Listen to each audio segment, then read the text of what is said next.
کہ اسلام کی اصل تعلیمات پر جو پردے دور ملوکیت میں پڑ گئے تھے، اسلام کی اصل تعلیمات تو دور خلافت راشدہ کی تھی. اسلام کا آئیڈیل نظام تو وہ تھا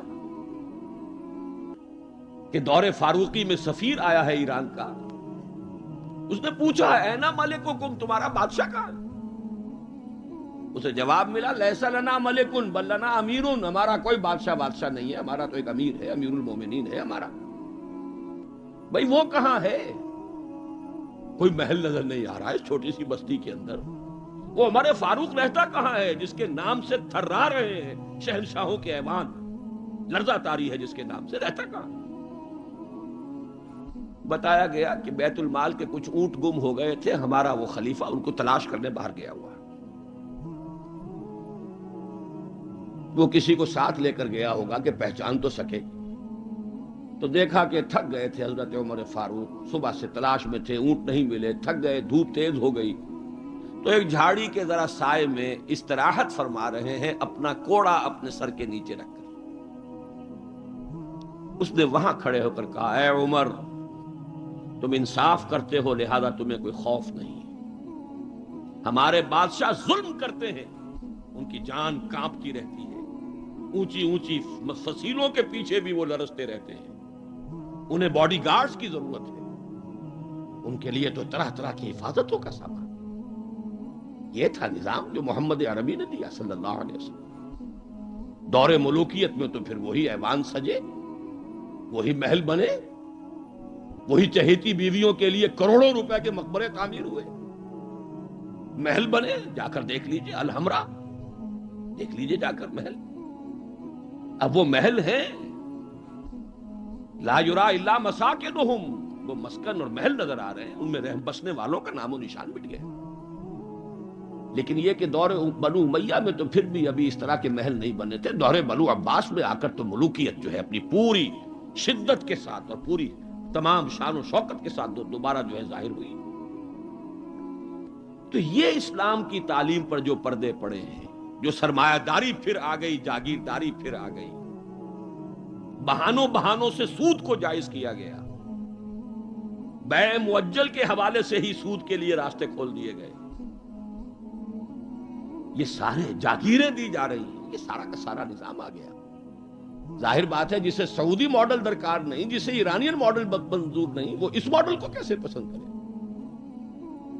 ماڈل تو اگر چاہیے تو وہ تو خلافت راشدہ کا، اس کا کوئی عملی نمونہ دنیا میں آج نہیں. تو اقبال نے یہ کہا تھا کہ اگر ایسا ہو گیا، کاش کہ ایسا ہو جائے، تو ہمیں ایک موقع مل جائے گا کہ اسلام کی تعلیمات پر جو پردے دور ملوکیت میں پڑ گئے تھے انہیں ہٹا کر اسلام کے اصل رخ روشن دنیا کو دکھائیں. یہی بات قائد اعظم نے کہی تھی.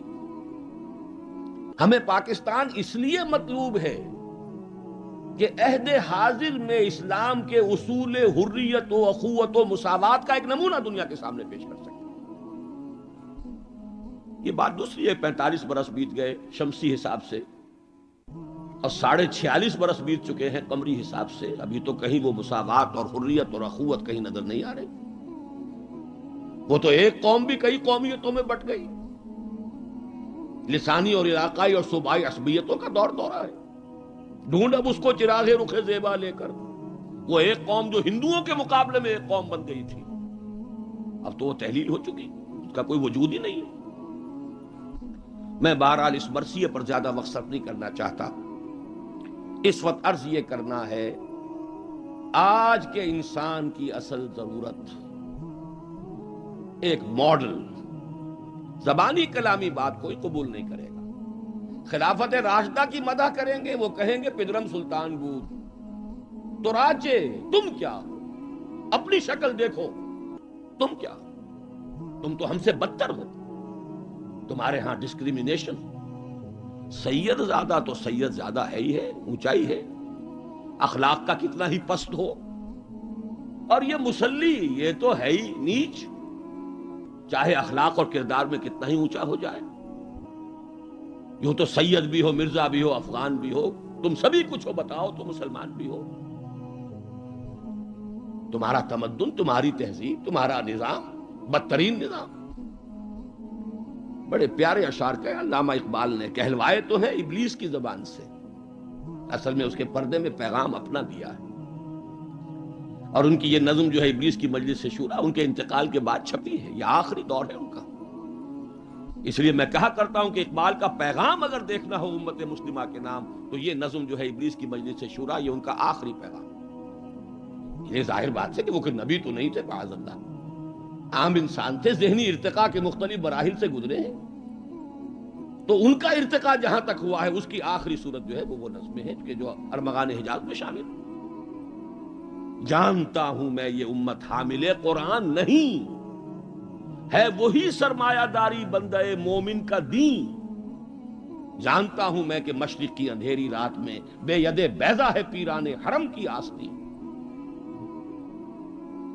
عصر حاضر کے تقاضاؤں سے ہے لیکن یہ خوف، یہ ابلیس کہہ رہا ہے، عصر حاضر کے تقاضاؤں سے ہے لیکن یہ خوف، ہو نہ جائے آشکارا شرع پیغمبر کہیں۔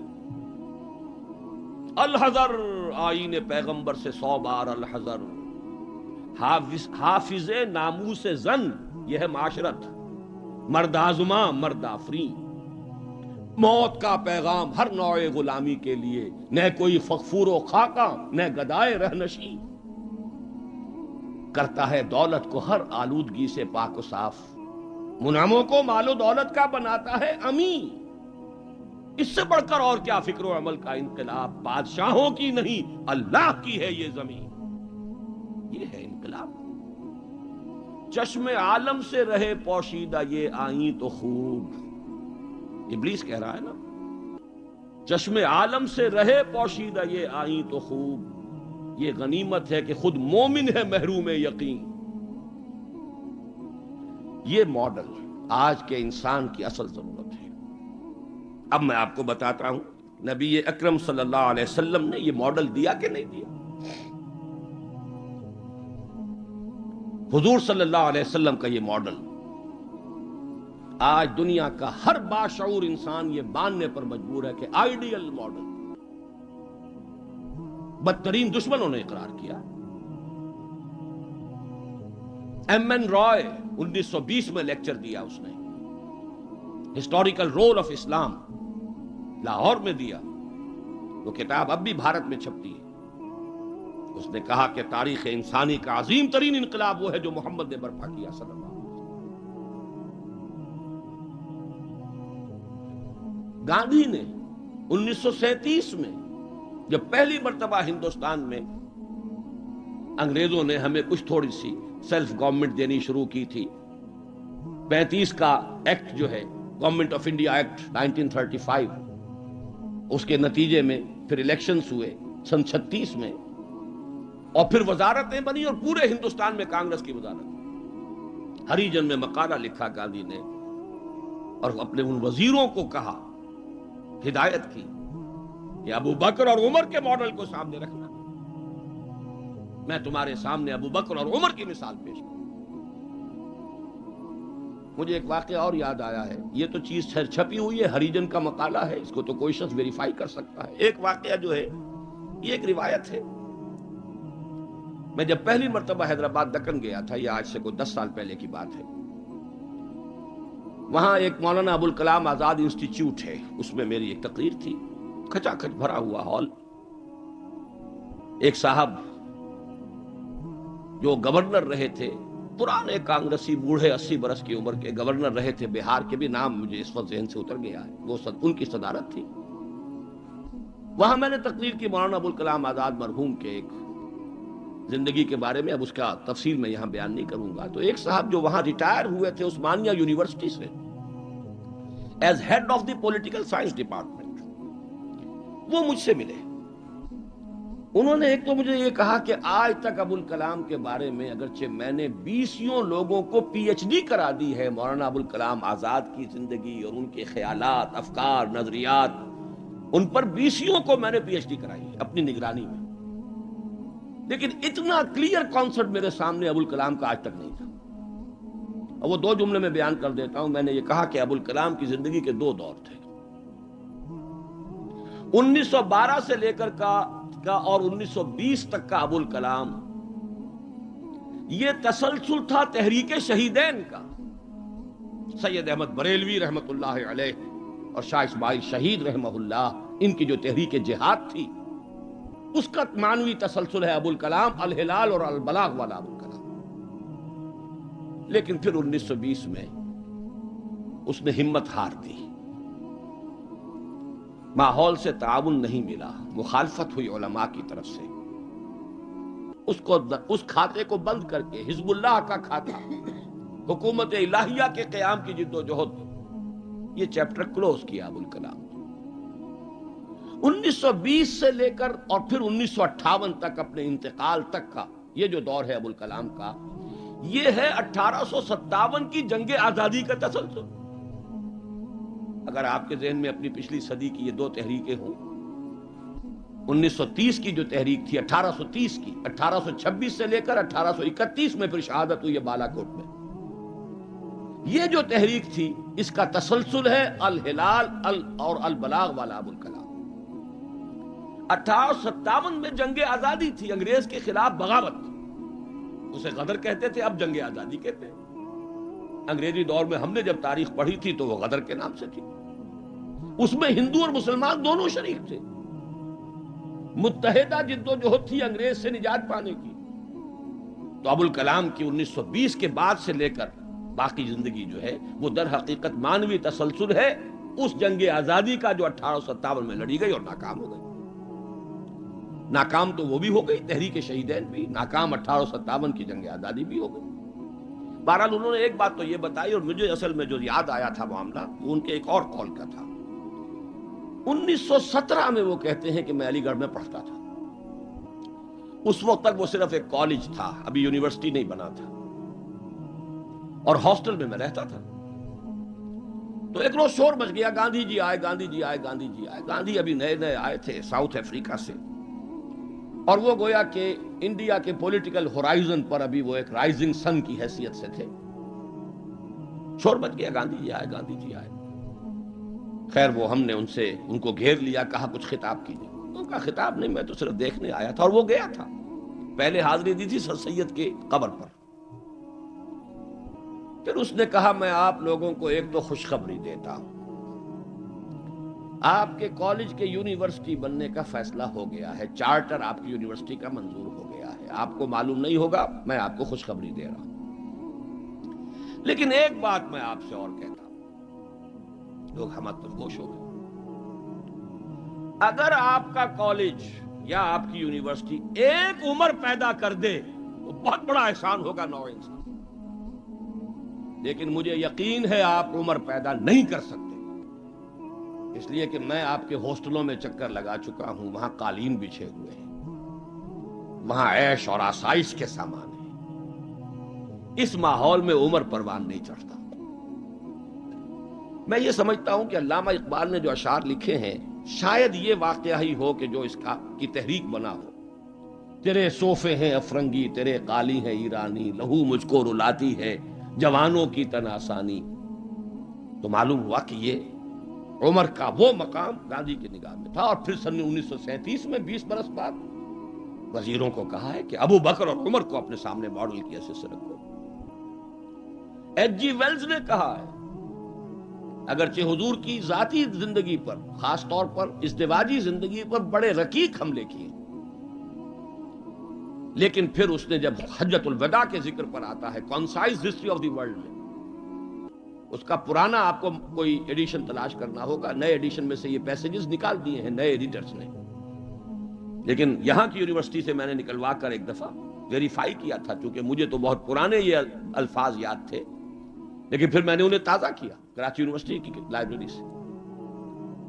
اس میں وہ لکھتا ہے، وہ حضور کے خطبے کے الفاظ نقل کر کے، لا فضل لعربی علی عجمی ولا لعجمی علی عربی ولا لاحمر علی اسود ولا لاسود علی احمر الا بالتقوی کلکم بنو آدم وآدم من تراب. اس کا ترجمہ دے کر پھر لکھتا ہے کہ اگرچہ ہیومن فریٹرنیٹی، فریڈم اور ایکویلٹی کے سرمنز تو پہلے بھی بہت کہے گئے تھے، جیزس آف نزارت کے ہاں، حضرت مسیح کا تذکرہ کر رہا ہے، جیزس آف نزارت کے ہاں بھی سرمنز تو بہت ہیں، لیکن یہ ماننا پڑتا ہے کہ تاریخ انسانی میں پہلی مرتبہ محمد نے ان اصولوں پر ایک معاشرہ قائم کر کے دکھایا.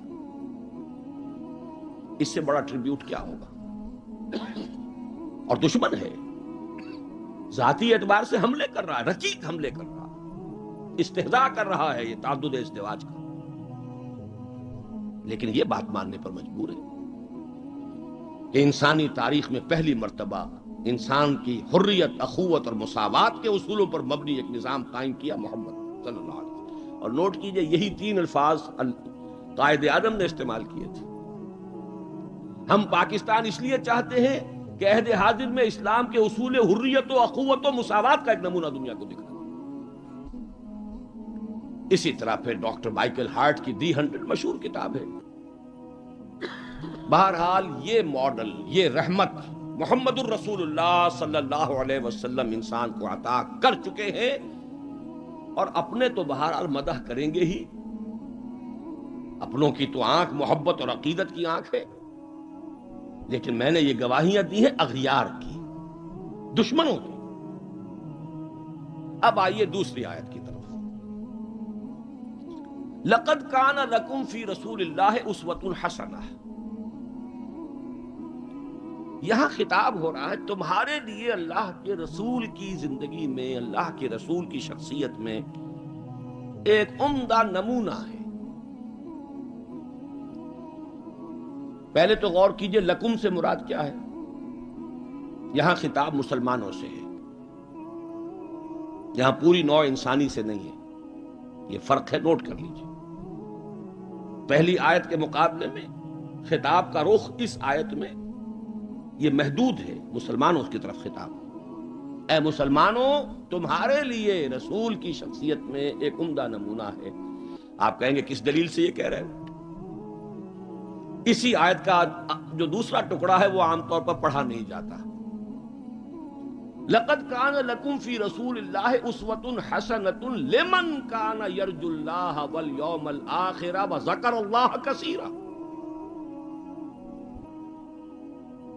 اس شخص کے لیے اسوہ ہے حضور کی زندگی اور شخصیت جو 3 شرطیں پوری کرے. جیسے کہ قرآن مجید خود اپنے بارے میں کہتا ہے ہدی للناس شہر رمضان الذی انزل فیہ القرآن ہدی للناس وبینات من الہدی والفرقان. لیکن سورہ بقرہ ہی کے شروع میں کہتا ہے ہدی للمتقین. ستیارتھ پرکاش کے مصنف نے سوامی دیانند سرسوتی نے تو اعتراض کیا تھا اس پر.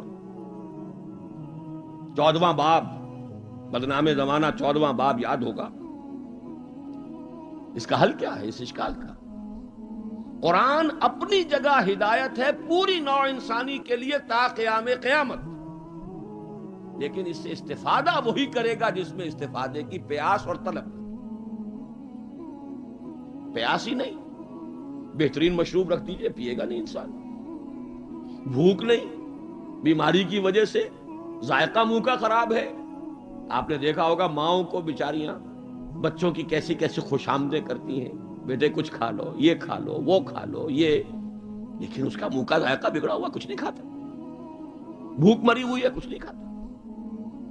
تو جس میں ہدایت کی طلب نہیں ہوگی قرآن اس کو ہدایت نہیں دے گا. اپنی جگہ ہدی للناس، استفادے کے لیے شرط ہے، پیاس ہو طلب ہو تب. اسی طرح حضور کی زندگی اسوہ کاملہ، اپنی جگہ مکمل ہر اعتبار سے، لیکن اس سے استفادہ کرنے کے لیے 3 شرطیں ہیں. لقد کان لکم فی رسول اللہ اسوۃ حسنۃ لمن کان یرجو اللہ والیوم الآخر وذکر اللہ کثیرا. اس کے لیے اسوہ ہے کہ جو اللہ سے ملاقات کا امیدوار ہے،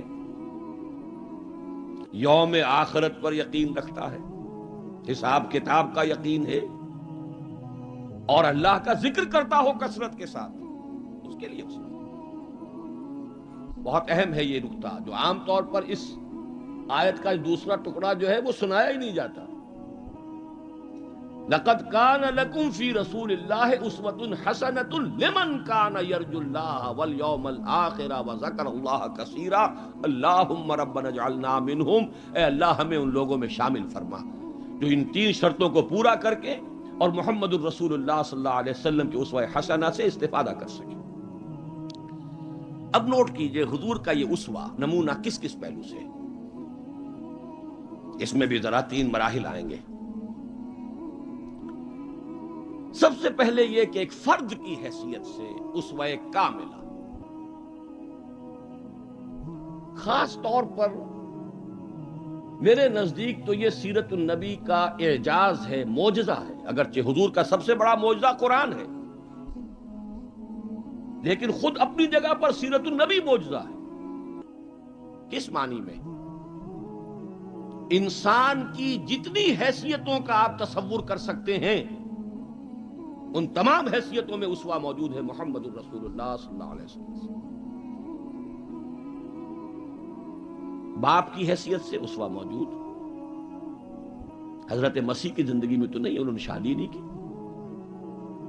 شوہر کی حیثیت سے اسوہ موجود، خسر کی حیثیت سے اسوہ موجود، حضرت علی کے خسر ہے کہ نہیں، حضرت عثمان کے خسر ہے یا نہیں۔ داماد کی حیثیت سے اسوہ موجود، حضرت ابوبکر حضرت عمر کے داماد ہے کہ نہیں۔ پھر ذرا غور کیجئے، داعی کی حیثیت سے اسوہ، مبلغ کی حیثیت سے اسوہ، معلم کی حیثیت سے اسوہ، مربی اور مزکی کی حیثیت سے اسوہ، امام مسجد کے اعتبار سے اسوہ، خطیب مسجد کے اعتبار سے اسوہ، پھر میدان جنگ میں سپہ سالار کی حیثیت سے اسوہ، قاضی القضات کی حیثیت سے اسوہ، اور صدر مملکت کی حیثیت سے اسوہ۔ کون سی زندگی کا گوشہ رہ گیا؟ اتنی گمبھیر زندگی کا واقعہ یہ ہے کہ کوئی اور دنیا میں مثال آپ نہیں دے سکتے، اتنی جامع زندگی۔ یہی بات ہے جو ڈاکٹر مائیکل ہارٹ نے تو یہی بات تو کہی ہے۔ He is the only person supremely successful in both the religious and secular fields۔ باقی عظیم شخصیتیں ایسی ہیں یا مذہب و اخلاق اور روحانیت کے میدان میں بلند نظر آئیں گی تو دنیا اور سیاست اور مملکت اور ریاست اور سپہ سالاری میں زیرو۔ گوتم بدھ کا ادھر اونچا مقام ہے، ادھر زیرو۔ حضرت مسیح کا ادھر اونچا مقام، ادھر زیرو۔ حضرت مسیح ابھی آئیں گے، دوسرا میدان بھی، اس میں بھی ان کی جولانیاں ہوں گی، لیکن اس وقت تک دنیا جس مسیح سے واقف ہے ان کی زندگی میں تو دوسرا کھاتا ہی نہیں ہے، کھانا کھلا ہی نہیں۔ اور ادھر آئیے، سکندر اعظم کہاں میکڈونیا سے چلا ہے اور بیاس تک پہنچ گیا ہے 3 سال کے اندر اندر، لیکن روحانیت اور مذہب اور اخلاق کے معاملے میں زیرو سے کام نہیں چلتا، کوئی مائنس ویلیو لانی پڑے گی۔ اسی طرح اٹیلا، اسی طرح چنگیز خان۔ ایک ہی شخصیت ہے، the only person supremely successful in both the fields, گویا کہ ہر اعتبار سے اسوہ کاملہ۔ یہاں بھی ایک نقطہ ذرا سی ڈائگریشن ہے۔ ایک پہلو ایسا ہے انسانی زندگی کا جس میں حضور اس کا کی شخصیت یا آپ کی سیرت اسوہ نہیں ہے۔ آدمی چونک جائے گا، اسے شاید توہین پر محمول کرے، لیکن ہے۔ اور وہ شخصیت کا پہلو ہے ایک عورت کی حیثیت سے، بیوی کے لیے اسوہ، ماں کے لیے اسوہ، کہاں سے آئے گا؟ آخر آدھی انسانیت ہے، نصف بہتر حیات آپ تو کہتے ہیں، دی بیٹر ہاف، اس کے لیے اسوہ، اس کی نسوانی زندگی کے اعتبار سے اسوہ کا۔ دیکھیے یہی نقطہ ہے، نوٹ کر لیجئے، دل پر لکھ لیجئے۔ یہی وجہ ہے کہ جس سورہ مبارکہ میں یہ آیت آئی ہے لَقَدْ كَانَ لَكُمْ فِي رَسُولِ اللَّهِ أُسْوَةٌ حَسَنَةٌ، اسی میں فرمایا گیا اے نبی کی بیویوں تمہیں اسوہ بننا ہے پوری نوع انسانی۔ یا نساء النبی لستن کاحد من النساء، اے نبی کی بیویوں تم عام عورتوں کے مانند نہیں۔ نبی کی زندگی میں جو خلا ہے، اس لیے کہ وہ مرد ہے، اسوہ کے اعتبار سے جو خلا رہ گیا ہے اسے تمہیں پر کرنا ہے۔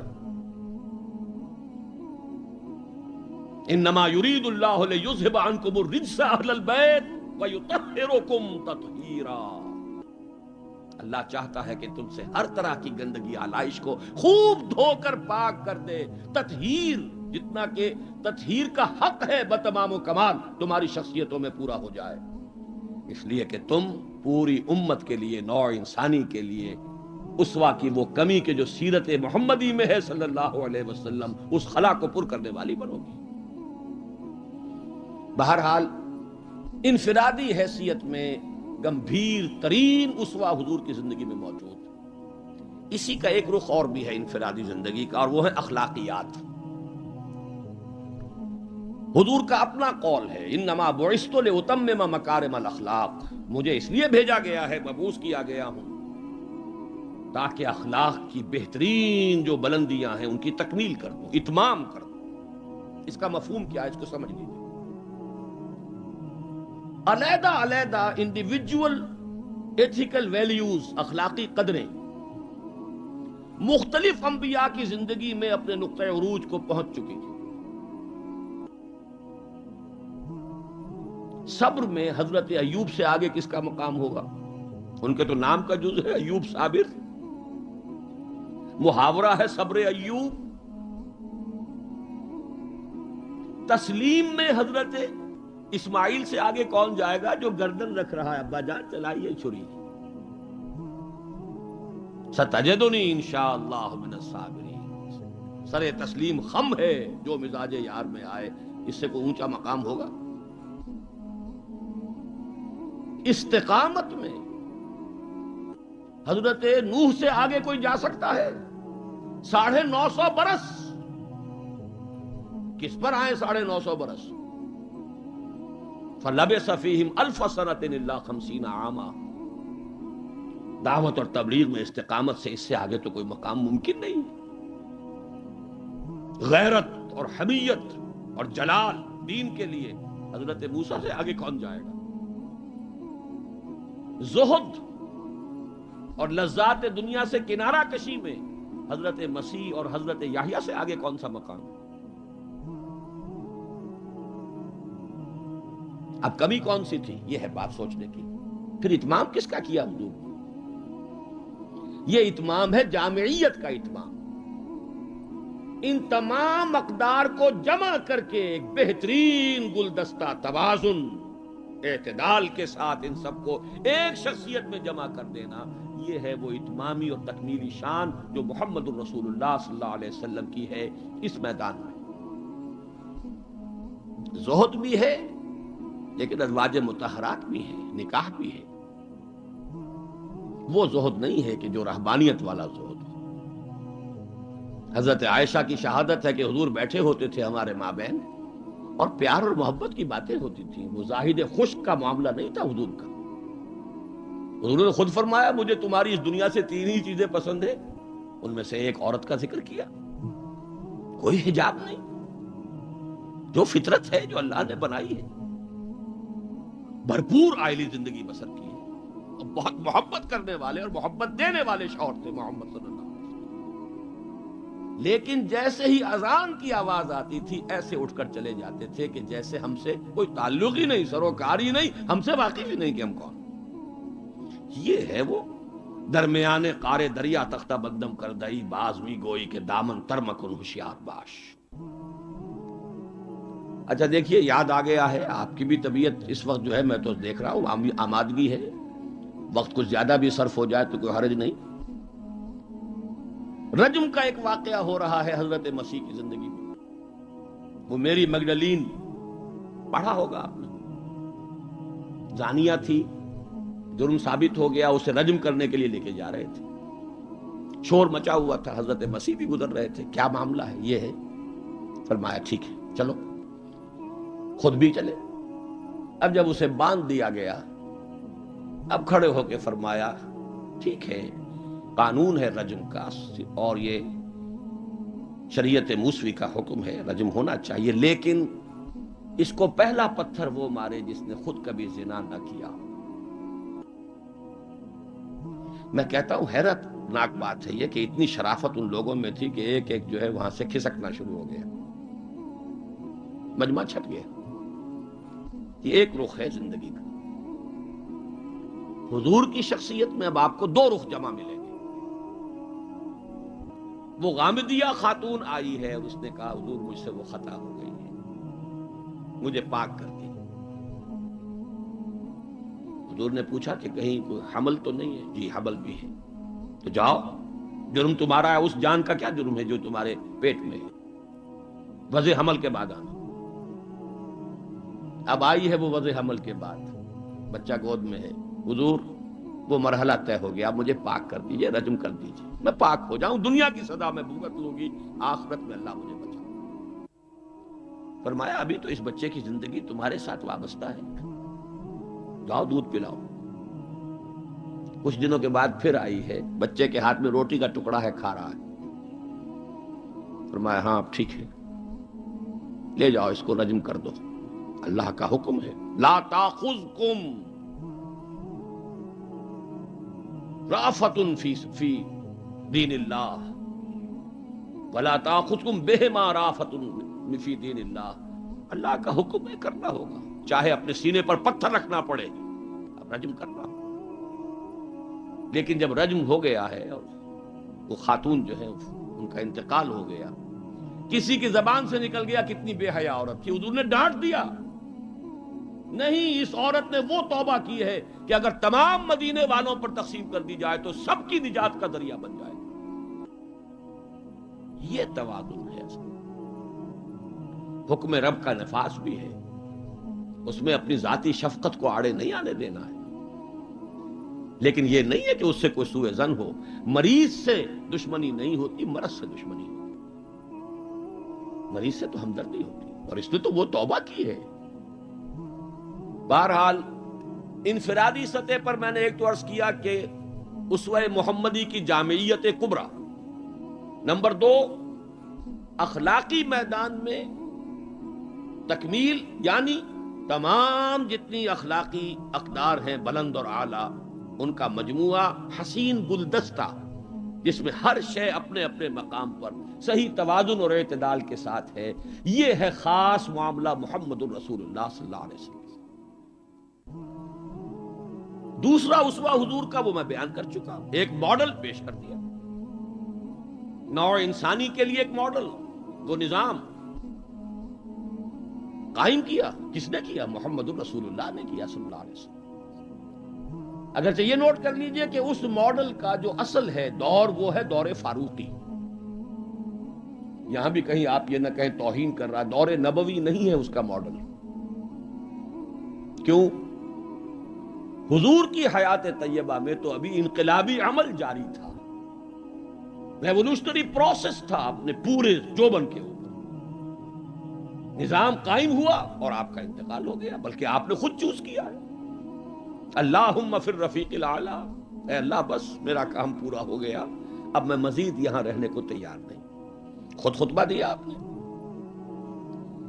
بلکہ اسے اگر سوء ادب نہ سمجھا جائے تو میرے دل میں تو ایک بات ہے کہ اگر حضور کے قدموں میں اللہ نے پہنچا دیا میدان قیامت میں یا عالم آخرت میں، تو شکوہ کروں گا کہ حضور آپ نے جلدی کی۔ ابھی جو عرب ایمان لائے تھے یدخلون فی دین اللہ افواجا، ابھی ان کی کچھ اور تربیت آپ فرماتے، کچھ اور دن آپ دنیا میں قیام فرماتے۔ چوائس ہوتا ہے نبی کا، یہ تو حضور کی حدیث ہے۔ انبیاء کا معاملہ خاص ہے کہ جب وقت آ جاتا ہے اس وقت انہیں چوائس دے دیا جاتا ہے، ابھی مزید رہنا چاہتے ہیں تو رہیے، اور اگر واپس آنا چاہتے ہیں تو ٹھیک ہے، آپ کا وہ وقت جو ہے وہ ہو چکا۔ اسی پر تو حضور نے فرمایا تھا مرض وفات میں جب ذرا سا وقفہ ہوا ہے اور افاقہ ہوا ہے، حضرت ابوبکر نماز پڑھا رہے تھے مسجد نبوی میں، اور حضور پھر اپنے اس افاقے کی وجہ سے حضرت علی اور حضرت عباس رضی اللہ تعالی عنہما کے کندھوں پر اپنا ایک ایک ہاتھ دست مبارک رکھ کر مسجد میں تشریف لائے ہیں۔ حضرت ابوبکر ہٹنے لگے پیچھے، جب آپ امامت فرمایا آپ نے اشارے سے کہا نہیں تم امامت کرو، حضرت ابوبکر کے پہلو میں بیٹھ گئے، کھڑے نہیں رہ سکے۔ اب آپ نماز پڑھ رہے تھے، حضرت ابوبکر آپ کی اقتدا کر رہے تھے، اور باقی پوری جماعت حضرت ابوبکر کی اقتدا کر رہی ہے۔ یہ خاص نماز ہے، یہ ایک ہی نماز ہے بس جو اس رنگ میں پڑھی گئی۔ اس نماز کے بعد آپ نے خطبہ دیا۔ اللہ نے اپنے ایک بندے کو یہ اختیار دیا ہے، چاہے وہ دنیا میں رہے اور چاہے وہ واپس آ جائے، بندے نے اللہ کی طرف لوٹنے کو قبول کر لیا. حضرت ابو بکر رو پڑے. باقی صحابہ نہیں سمجھے کہ یہ تو ایک خاص بات کہی جا رہی ہے، کسی اور کی حکایت ہے، کیا ہے. حضرت ابو بکر رو پڑے، سمجھ گئے کہ معاملہ کیا ہے. اب آپ نے فیصلہ کر لیا ہے مراجعہ. بہرحال میں یہ عرض کر رہا تھا کہ حضور کی حیات طیبہ بہت گمبھیر انقلابی عمل ہے جو اس کے اندر چھایا ہوا ہے. اس میں پھر ابھی اس نظام کی برکات جو ہیں وہ نمایاں نہیں ہے، موجود ہیں، نمایاں نہیں ہے. اسی طرح حضرت ابوبکر کے کل 2.25 سال، اور وہ بھی جس انقلاب کی تکمیل حضور نے کر دی تھی، اس کے خلاف جو کاؤنٹر ریولوشنری موومنٹس اٹھی ہیں ان کو کرب کرنے میں سارا وقت صرف ہو گیا. مسیلمہ کذاب اٹھ کھڑا ہوا ہے، فلاں جو ہے یہ نبیہ بن کر دعوے دار بن کر کھڑی ہو گئی ہے، اس نبی اور نبیہ کا نکاح بھی ہو گیا ہے. ایک طوفان. منکرین زکوٰۃ کھڑے ہو گئے ہیں. اور شاید آپ نے کبھی نوٹ نہ کیا ہو، نوٹ کر لیجئے، یہ سورت تو آپ پڑھتے ہی ہیں، اذا جاء نصر اللہ والفتح ورأیت الناس يدخلون فی دین اللہ افواجا. لیکن یہ کہ اس کی ایک برعکس تصویر بھی ہے، وہ دیکھ لیجئے کہ حضور کے انتقال کے بعد وہ جو فوج در فوج آئے تھے، فوج در فوج نکل بھی گئے تھے. یخرجون من دین اللہ افواجا. اور دارالاسلام جو ہے وہ صرف مدینے تک محدود ہو کر رہ گیا تھا. حضرت ابو بکر کی فضیلت جو ہے در حقیقت اسی سے ظاہر ہوتی ہے. with an iron fist and with an iron will، جس طرح آپ نے مقابلہ کیا ہے اور کرش کر دیا ہے ان تمام جو بھی قوتیں اٹھی. حضرت عمر تک گھبرا رہے ہیں، مشورہ دے رہے ہیں کہ دیکھیے ایک دم 3 محاذ نہ کھول لیجئے، حالات بڑے خراب ہیں، بڑے نازک ہیں. آپ نہ تو جیش اسامہ کو روک رہے ہیں، ٹھیک ہے آپ کا کہنا ہے کہ جس لشکر کا علم جو ہے حضور نے عطا کر دیا ہو، میں کیسے اس لشکر کو روکوں. پھر آپ مدعیان نبوت کے خلاف بھی لشکر بھیج رہے ہیں، وہ بھی سمجھ میں آتا ہے، وہ تو کافر ہو گئے، مرتد ہو گئے، لازماً ان کے خلاف تو جہاد کرنا ہے. لیکن کم سے کم ان زکوٰۃ کا انکار کرنے والوں کے معاملے میں سوچئے، نرمی کیجئے، تیسرا محاذ نہ کھولیے. انہوں نے نہ کسی نئے نبی کی دعوت کو قبول کیا ہے، نہ وہ ابھی نماز کا انکار کر رہے ہیں، بلکہ زکوٰۃ بھی یہ نہیں کہتے کہ ہم نہیں دیں گے، صرف یہ کہتے ہیں کہ ہم حکومت کو نہیں دیں گے. تو تھوڑی سی نرمی کیجئے. حضرت عمر کو ڈانٹ ملائی ہے حضرت ابو بکر نے. اے عمر، تم دور جاہلیت میں تو بڑے سخت تھے اور بڑے ہمت والے تھے، اسلام میں آ کر کمزور ہو گئے. اور پھر وہ تاریخی الفاظ کہے ہیں، ایبدل الدین وانا حی، کیا دین کے اندر ترمیم ہوگی جبکہ میں ابھی زندہ ہوں؟ میری زندگی میں دین میں ترمیم نہیں ہو سکتی. خدا کی قسم اگر کسی اور نے میرے ساتھ نہ دیا، تنہا جاؤں گا اور ان مانعین زکوٰۃ سے جہاد کروں گا. یہ آئرن ول اور آئرن فسٹ ابو بکر، رقیق القلب نحیف الجثہ انسان. لہذا اس 2.25 سال میں بھی اصل جو برکات ہیں ان کا ظہور نہیں ہو پا رہا. اصل میں جسے انگریزی میں آپ کہتے ہیں للی ان بلوم، یہ گلاب کا پھول پوری طرح کھل کر جو سامنے آیا ہے، وہ دور فاروقی ہے رضی اللہ تعالی عنہ. اس کی وہ شانیں ہیں. وہ سفیر کا واقعہ سنا چکا ہوں. حریت کا معاملہ دیکھیے کہ سعد ابن ابی وقاص کے بارے میں پرچہ نویس نے اطلاع دی ہے ایران سے. گورنر ہے ایران کے حضرت سعد ابن وقاص، اور گورنر اس لیے ہے کہ خود فاتح ایران ہیں. یہ ریوڑیوں کی طرح بٹی ہوئی گورنریاں نہیں ہیں کہ اس کو دے دو اس کو دے دو، جس کو چاہو دے دو. خود فاتح ایران سعد ابن ابی وقاص. اور آدمی کون ہے وہ؟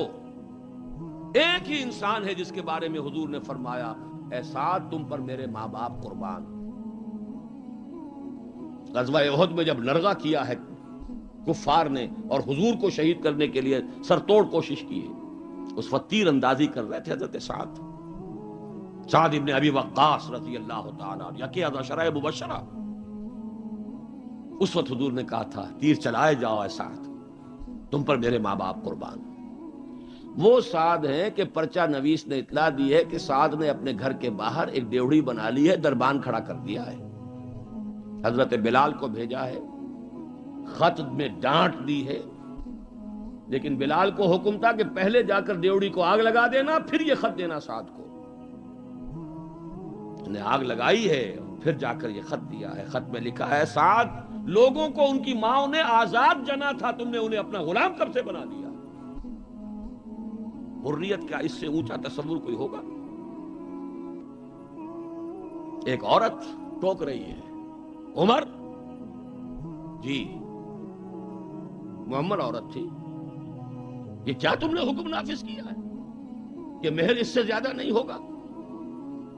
ہمارے جس حق پر اللہ نے کوئی حد نہیں لگائی، تم کون ہوتے ہو حد لگانے والے؟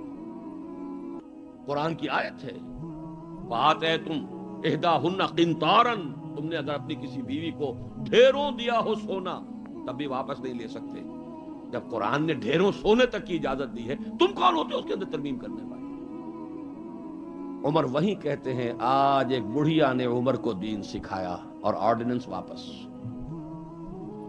حریت، احتساب، تنقید، مساوات، اگر یہ کچھ چڑیاؤں کے نام ہیں، ہمارے لیے تو یہ چڑیاں ہیں، ان کا ہے، صرف شکلیں ہیں، نام ہیں، حقیقت کہیں نہیں. ان تمام چیزوں کی بتمام و کمال حقیقت دیکھنی ہو تو حضرت فاروق کا دور ہے. بیت المقدس کا سفر کر رہے ہیں اور ایک اونٹ تقریباً 700 میل کا سفر ہے، کوئی نجی سفر نہیں ہے، کوئی انٹوریج نہیں ہے، کوئی 250-300-400 آدمی ساتھ نہیں ہے، کوئی پورا بوئنگ 747 نہیں لے جایا گیا عمرے کے لیے. ایک اونٹ، ایک خادم، اسی اونٹ پر راشن بھی ہے، لہذا بیک وقت 2 آدمی نہیں بیٹھ سکتے، ایک ہی آدمی سواری کر سکتا. ایک منزل میں خلیفہ وقت اوپر بیٹھے ہیں اور خادم نکیل پکڑ کر آگے چل رہا ہے، اگلی منزل میں خادم اوپر بیٹھا ہے اور خلیفہ وقت نکیل پکڑ کر چل رہا ہے. اور آخری وقت میں باری اتفاقاً آ گئی خادم کی، اس نے ہاتھ جوڑ دیا کہ خدا کے لیے لوگ کیا کہیں گے، میرے سر ہو جائیں گے.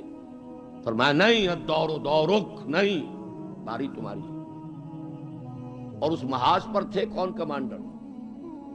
ابو عبیدہ بن الجراح رضی اللہ تعالی عنہ، امین هذه الامہ. جب غلغلہ ہوا، آ گئے عمر، آ گئے عمر، آ گئے، تشریف لے آئے. اب وہ آئے ہیں استقبال کے لیے، دیکھا کپڑے سخت میلے، ننگے پاؤں، درمیان میں کہیں کیچڑ آیا تھا، پیدل چل کے آ رہے تھے تو جوتے بھی ہاتھ میں لے لیے تھے. کہا یہ آپ کیا کر رہے ہیں، اپنا حلیہ کوئی درست کیجئے، یہ بڑا متمدن ملک ہے، بڑے مہذب لوگ ہیں یہ شام کے لوگ، کیا کہیں گے. ڈانٹ پلائی ہے حضرت ابو عبیدہ کو بھی. نحن قوم اعزنا اللہ بالاسلام، اے ابو عبیدہ کیا ہو گیا تمہیں، ہم وہ لوگ ہیں کہ ہمیں جو عزت اللہ نے دی ہے وہ اسلام سے دی ہے، کپڑوں سے نہیں دی.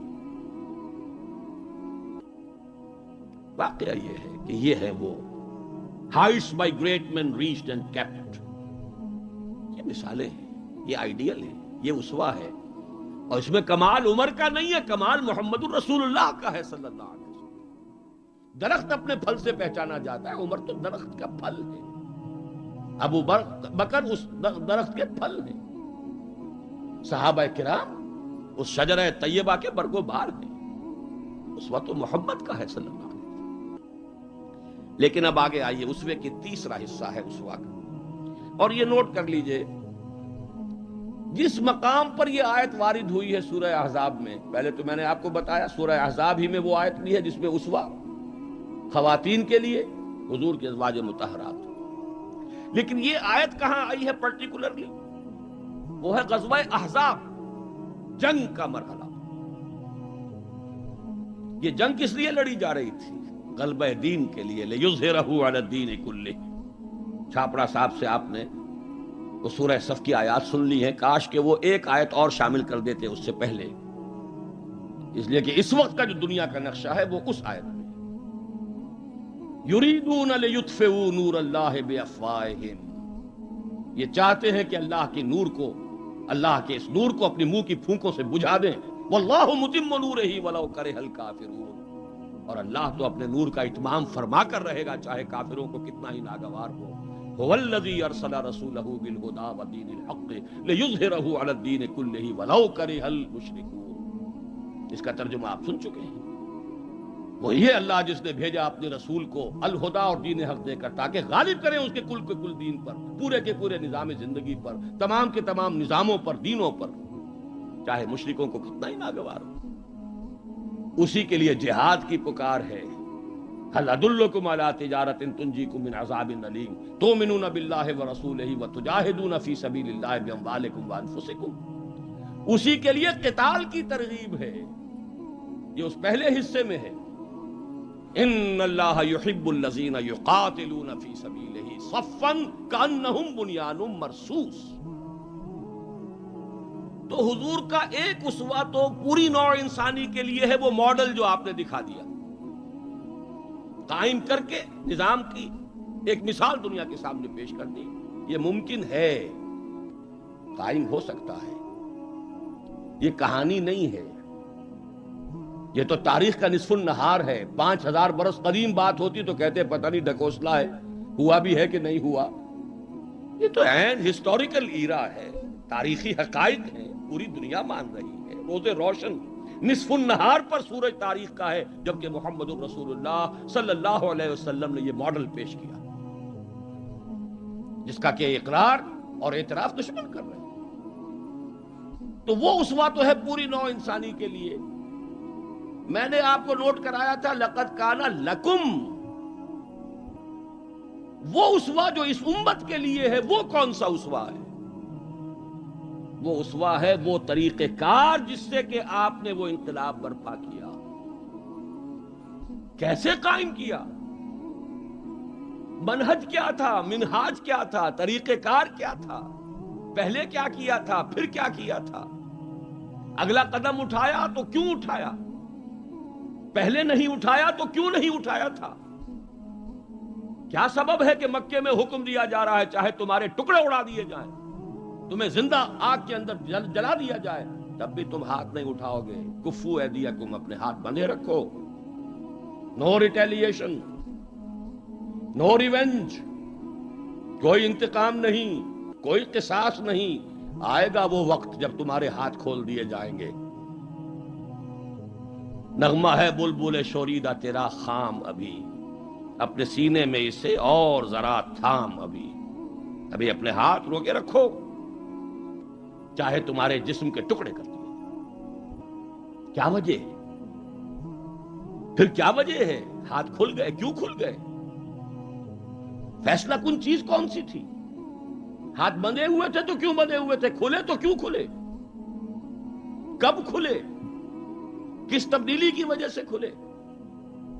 کیا وجہ ہے کہ سن 6 میں صلح حدیبیہ کر رہے ہیں اور بظاہر گر کر اور دب کر رہے ہیں؟ ہر مسلمان کا خون کھول رہا ہے. حضرت عمر سے تو ضبط نہیں ہو سکا. ساری عمر پچھتاتے رہے کہ میں نے گستاخی کا معاملہ کیا تھا. جو جا کر حضور سے کہا تھا کیا ہم حق پر نہیں ہیں؟ فرمایا ہاں ہم حق پر ہیں. تو پھر ہم دب کر صلح کیوں کر رہے ہیں؟ فرمایا میں اللہ کا رسول ہوں، وہی کر رہا ہوں جس کا مجھے حکم ہے. یہی بات حضرت علی نے کی جب سہیل ابن عمر نے کہا ہے کہ یہ معاہدہ جو لکھا جا رہا ہے صلح کی دستاویز، اس میں آپ کے نام کے ساتھ رسول اللہ کا لفظ نہیں ہوگا، اس لیے کہ دستاویز پر تو دونوں پارٹیز کے دستخط ہونے. اگر ہم آپ کو اللہ کا رسول مان لیں تو جھگڑا کائے گا؟ پھر ہم تو نہیں مانتے کہ آپ اللہ کے رسول ہیں. یہ معاہدہ ہوگا محمد ابن عبداللہ اور قریش کے مابین. وہی مسکرا کر بات فرمائی، تم مانو یا نہ مانو میں اللہ کا رسول ہوں، لیکن اے علی مٹا دو جو یہ کہہ رہا ہے، مان لو کہ لکھ دو محمد ابن عبداللہ. عرض کیا حضور یہ میں نہیں کر سکتا. غیرت و حمیت حضرت عمر میں ہے، حضرت علی میں ہے، کوئی فرق نہیں. کچھ فرق نہیں ان چاروں میں. معلوم ہوا ہے کرنے ایک ہی سورج کی. اس اعتبار سے نوٹ کیجئے کہ خون کھول رہا ہے، اور خون کھولنے کی مثال میں آپ کو اب دیتا ہوں. ایک ایک شخص کا خون کھول رہا ہے، یہاں تک کہ ابو بکر کا خون کھول رہا ہے. یہ دوسری بات ہے، ضبط اتنا ہے کہ بولے نہیں. کیسے معلوم ہوا کہ خون کھول رہا تھا ابو بکر کا بھی؟ جب صلح ہو گئی حضور نے فرمایا مسلمانوں اب احرام کھول دو، جو ہدی کے جانور ہیں یہیں ذبح کر دو. کوئی نہیں اٹھا. دوسری مرتبہ فرمایا مسلمانوں اٹھ جاؤ، اٹھو، اب جو ہو گیا صلح ہو گئی ہے، احرام کھول دو. کوئی نہیں اٹھا. ابو بکر بھی نہیں اٹھے، ایک آدمی نہیں اٹھا. تیسری مرتبہ پھر کہا. آپ حیران ہوں گے کہ یہ صحابہ کا یہ حضور کا حکم، اس کی ایک توجیہ ہے وہ میں بعد میں عرض کروں گا، لیکن پہلے واقعہ کیا ہے اس کو سمجھیے۔ دل گرفتہ ہو کر حضور اپنے خیمے میں گئے، ناراض ہو کر، دل گرفتہ۔ حضرت ام سلمہ تھا ساتھ تھی رضی اللہ تعالیٰ، بڑی مدبر خاتون، بہت مدبر خاتون۔ جا کر کہا ہے کہ مسلمانوں کا یہ حال ہے سب کا، میں نے 3 مرتبہ کہا ہے، کوئی نہیں اٹھ رہا۔ حضرت ام سلمہ نے مشورہ دیا، حضور آپ کسی سے کچھ کہیے نہیں، اپنا احرام کھول دیجئے، قربانی دیجئے۔ اب آئے ہیں، آ کر اپنا احرام کھول دیا، قربان، اب سب اٹھ گئے، سب نے قربانیاں دے دی۔ میرے ذہن میں اس کی تعویل یہ ہے کہ لوگ منتظر تھے، اسے کہا جاتا ہے فلسفے میں حالت منتظرہ، پتہ نہیں حضور ہمارا امتحان تو نہیں لے رہے، یہ احرام کیسے کھول دے بغیر عمرہ کیے، یہ کوئی اللہ اور اس کے رسول کی طرف سے ہماری غیرت و حمیت کا امتحان تو نہیں ہے۔ اس سسپینس میں تھے، جب دیکھا کہ حضور نے تو کھول دیا احرام، قربانی دے دی، اب گویا کہ کوئی شک اور شبہ کی بات نہیں رہی کہ یہی منشاء نبوت ہے، یہی حکم ہے، لہذا کوئی ایک بھی نہیں تھا کہ جو پیچھے رہ گیا۔ لیکن میری گفتگو اس وقت اس مرحلے پر تھی کہ قابل توجہ ہے یہ بات، 2 سال قبل سن 6 میں حضور صلی اللہ علیہ وسلم بظاہر گر کر دب کر صلح کر رہے ہیں، اور 2 سال کے بعد قریش کا سردار آ کر ابو سفیان خوش آمدیں کر رہے ہیں، اس لیے میں ادب کا اس سے نام دوں گا کہ ایمان لے آئے بعد میں، صحابی ہے، خدا کے لیے ہماری طرف سے خطا ہوئی ہے، ہمارے ایک قبیلے نے، ہمارے حلیف قبیلے نے صلح کو توڑا ہے، رینیو کر دیجئے، دوبارہ وہ ٹریٹی ہو جائے، دوبارہ معاہدہ ہو جائے۔ حضور نہیں سن رہے، سفارشیں کرا رہے ہیں، حضرت علی سے کرا رہے ہیں، فلاں سے کرا رہے ہیں، خدا کے لیے سفارش کرو، منواؤ۔ ابو سفیان بڑے مدبر انسان، انہیں پتا تھا اب ہمارے اندر طاقت نہیں ہے، اب ہم مقابلہ نہیں کر سکتے محمد کا۔ 2 برس جو حضور کو مل گئے، اس میں جو آپ نے پھر اپنی دعوت اور جو تنظیم اور تربیت کے مراحل جس تیزی کے ساتھ آگے بڑھائے ہیں، خیبر فتح کر لیا، اتنی بڑی فتح، صلح حدیبیہ کے فوراً بعد، جب اندرون ملک عرب کوئی اندیشہ نہیں رہا، سیدھے آپ نے تیر کی طرح رخ کیا خیبر کا، اور وہ گڑھ اور قلعہ جو ہے یہود کا، اس کو پاش پاش کر دیا۔ اب طاقت اتنی ہو چکی تھی کہ ابو سفیان کو معلوم تھا we are no match to Muhammad now صلی اللہ علیہ وسلم۔